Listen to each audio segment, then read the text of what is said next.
E aí, já parou para pensar que o formato do nosso corpo pode não ser por acaso? Pois é, a ideia que a gente vai explorar hoje é exatamente essa, que o nosso corpo é um reflexo direto de como a nossa mente funciona. É uma teoria fascinante que conecta biologia e psicologia de um jeito único.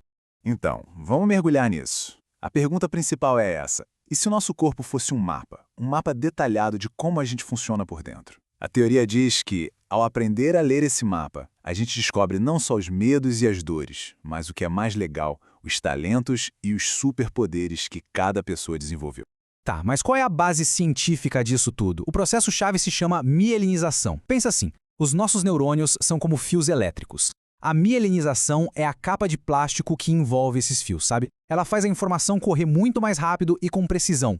E o mais interessante é que isso não acontece de uma vez. Esse processo vai descendo, da cabeça para o resto do corpo, em fases, até mais ou menos os 5 anos. E é o jeito que essa fiação se desenvolve, reagindo às nossas primeiras experiências, que vai definir os traços que a gente vai ver. Para a gente entender como isso funciona, vamos seguir este roteiro. Primeiro a gente vai pegar a lógica por trás da conexão corpo-mente. Depois vamos analisar um por um os 5 traços de caráter. Um aviso importante, os nomes são meio técnicos, vêm da psicologia corporal, então vamos focar no que eles significam e não no que a gente acha que eles são, ok? E por fim, a gente vai ver como todo mundo é uma combinação única de tudo isso. Certo, mas como é que essa conexão acontece na prática? Bom, enquanto o sistema nervoso está lá naquele processo de mielinização, ele vai registrando as sensações que a gente vive. A teoria diz que existem 5 sensações fundamentais, ou 5 dores existenciais, que são universais e que moldam a nossa formação. E são estas aqui as 5 dores: rejeição, abandono, manipulação, humilhação e traição. Olha, todo mundo sente todas elas. A grande questão é a intensidade com que cada uma é vivida em certas fases da vida. É isso que deixa uma marca, tipo uma assinatura, no nosso sistema nervoso e acaba moldando um traço de caráter. E é aqui que a coisa fica genial. A dor não é um defeito, muito pelo contrário. Ela é o que molda a nossa maior força.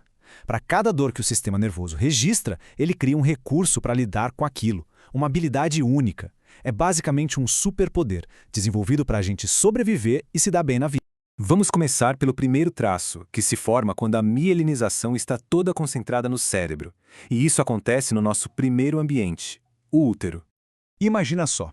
Durante a gestação, qualquer incômodo do mundo externo pode ser sentido como uma ameaça, como uma rejeição. Para se proteger, a mente cria um refúgio seguro, o mundo das ideias. A energia se concentra toda na cabeça. E o recurso que nasce daí é uma criatividade e uma racionalidade fora do comum. E o corpo reflete isso direitinho. Como a energia está toda na cabeça, o corpo tende a ser mais fino, mais alongado, com as articulações bem aparentes, como se a matéria não fosse o foco. São pessoas que vivem no mundo da lógica e da imaginação. O corpo se torna literalmente um suporte para uma mente brilhante.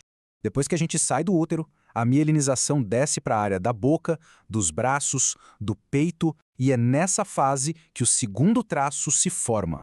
O traço oral surge lá na fase da amamentação, quando a principal necessidade é de nutrição e acolhimento.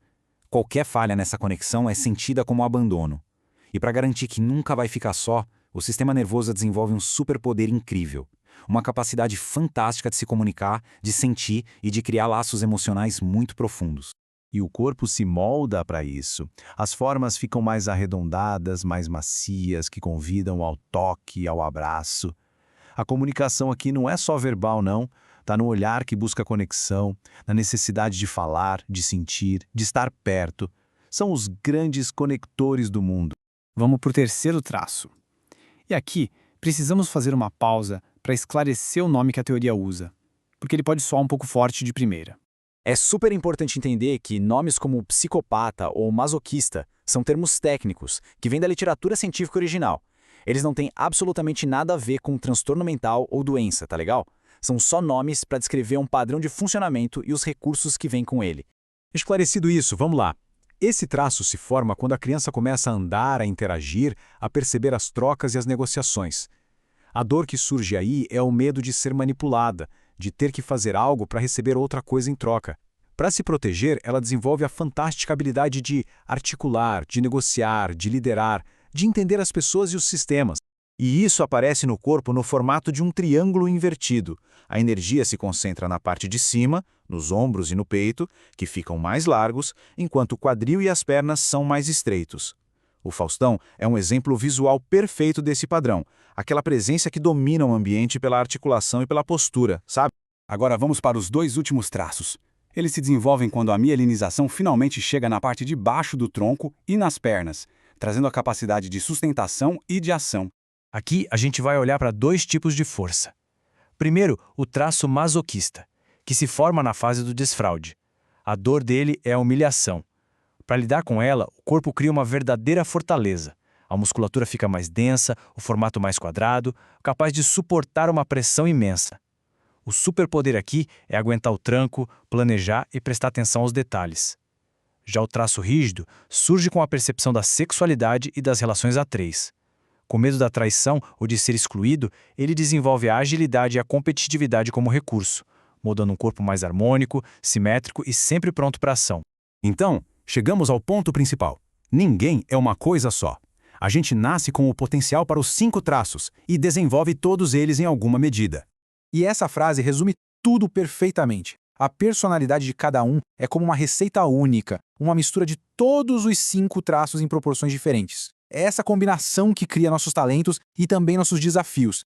Esse gráfico aqui ajuda a gente a visualizar a ideia. Uma pessoa pode ter 30% de oral, sendo muito comunicativa, mas também 25% de esquizoide. Isso cria alguém com uma capacidade imensa de criar laços e, ao mesmo tempo, ter ideias geniais, mas que talvez viva aquele conflito entre querer estar com pessoas e precisar de silêncio para criar. Cada pessoa tem o seu próprio gráfico, a sua própria dinâmica. E por que se importa tanto? Porque entender esse mapa pessoal permite que a gente comece a agir a partir dos nossos recursos, dos nossos superpoderes, em vez de ser refém das nossas dores. É entender que a sensibilidade não é fraqueza, mas a fonte da capacidade de conexão, ou que a necessidade de planejar tudo não é chatice, mas o que faz alguém ser confiável e forte. É usar o próprio design a seu favor. E para fechar, fica a reflexão. Ao olhar para si, quais recursos o seu corpo e a sua mente desenvolveram ao longo do tempo? Qual será o seu principal superpoder?